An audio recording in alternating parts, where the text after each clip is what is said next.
Hi అండి. మొత్తానికైతే ఖమ్మం నుంచి ఢిల్లీ బయలుదేరాము. ఖమ్మం నుంచి ఢిల్లీకి 24 అవర్స్ జర్నీ పడుతుందట.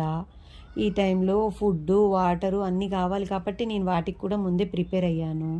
నేను రెగ్యులర్గా వెళ్ళను కాబట్టి నేనే వాటర్ బాటిల్స్, ఫుడ్డు అన్నీ నేనే ప్రిపేర్ చేశాను. ఒక 2 స్టీల్ బాటిల్స్ తీసుకున్నాను.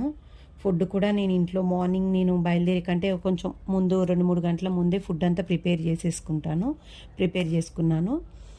ఫైనల్లీ ఈ బ్రెడ్ 1-2 మాత్రమే బయట నుంచి తీసుకొని వచ్చాను. కొంచెం స్వీట్ టచ్, ఎంత హాట్ ఉన్నా కొంచెం స్వీట్ టచ్ ఉండాలి కాబట్టి స్వీట్ కోసం ఈ బ్రెడ్ అవి తీసుకున్నాను. రెండోది పచ్చడి. మన తెలుగు వాళ్ళకి పికిల్ లేకుండా అసలు మనం తినలేము, ఫుడ్ కంప్లీట్ అవ్వదు మనకి. అందుకోసం ఆవకాయ కారం తీసుకొస్తే మొత్తం ఆయిల్ అంతా కారి ఇబ్బంది అయిపోతుందేమో అనుకొని మిరప్పళ్ళ పచ్చడి తీసుకొచ్చాను. మిరప్పళ్ళ పచ్చడి అయితే మనకి ఆయిల్ అంతా ఇబ్బంది అవ్వదు కాబట్టి. రెండోది నేను పూరి ప్రిపేర్ చేశాను. ఏంటబ్బా ఏమబ్బా ఇంట్లో ప్రిపేర్ చేసింది సిల్వర్ కవర్లో ప్యాక్ చేసిందంటే ప్లాస్టిక్ కవర్ కంటే సిల్వర్ కవర్ బెటర్ అనిపించి సిల్వర్ కవర్లో ప్యాక్ చేశాను. పూరి ఎందుకు తీసుకున్నావు, చపాతీ అయితే ఆయిల్ తక్కువ ఉంటుందిగా అంటే నేను అప్పటికి బటర్ పేపర్ పెట్టాను. పిండి గట్టిగానే కలిపాను, బటర్ పేపర్ పెట్టాను. దానివల్ల అయితే నాకైతే ఎక్కువగా ఆయిల్ అయితే పీల్చలేదు, బాగానే ఉంది పూరి మెత్తగా సాఫ్ట్గా. ఇంకొకటి మనకి ఇన్ని ఉన్నా కూడా రైస్ కావాల్సిందే కంపల్సరీ. మధ్యాహ్నం పూట రైస్కి పెట్టుకున్నాను. కర్రీ మార్నింగ్ నేను తొందరగా ప్రిపేర్ చేశాను కాబట్టి కర్రీ ఖరాబ్ అయిపోతుంది అనుకొని మిర్చి బజ్జీ వేశాను. రైస్ మిర్చి బజ్జీ కాంబినేషన్ ఏంటి అంటే ఏమో నాకు కూడా తెలియదు. మా అత్తగారింటికి వచ్చాక నాకు రైస్ మిర్చి బజ్జీ కాంబినేషన్ అలవాటైంది.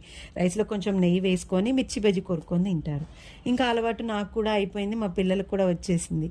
ఇన్ని చేసినా మా చిన్నది కంపల్సరీ నాకు బయట ఫుడ్ ఒక్కటన్నా ఆర్డర్ చేయాల్సిందే అని గొడవ.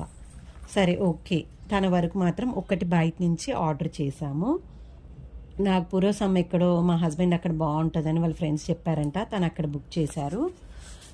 మొత్తానికైతే ఒకటైతే తెప్పించేసాము.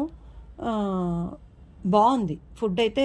తను మా అమ్మాయి ఓపెన్ చేశాక తను టేస్ట్ చూశాక నాకు కూడా కొంచెం 1-2 తినిపించింది. పర్లేదు, చాలా బాగుంది. పన్నీర్ కర్రీ అది బాగుంది, మధ్యలో వెజిటబుల్ కర్రీస్ అవి వచ్చాయి, రోటీ వచ్చినాయి కదా, ఒక స్వీట్ కూడా ఇచ్చారు. మాకైతే నచ్చింది, తెప్పించుకోవచ్చు, బాగానే ఉంది. కర్రీస్ కానీ అన్నీ మంచి టేస్టీగానే ఉంది. మా అమ్మాయి అయితే ఫుల్ ఎంజాయ్ చేసింది. నేను ఇంత ప్రిపేర్ చేసినా దానికి ఆ బయట ఫుడ్ తెప్పించాక మాత్రమే దానికి సంతోషం వచ్చేసింది అనమాట. పిల్లలు కదా, కంపల్సరీ మనం ఎంత చేసినా వాళ్ళకి బయట ఫుడ్ అంటే ఏంటో ఎక్కడలేని సరదా. ఇదండి మొత్తానికి మా జర్నీ. వెళ్ళిన తర్వాత అక్కడ దిగిన తర్వాత ఇంకా ముందు విశేషాలన్నీ పెడతాను. వీడియో కనుక నచ్చితే లైక్ చేయండి, షేర్ చేయండి, మా ఛానల్ని సబ్స్క్రైబ్ చేసుకోండి.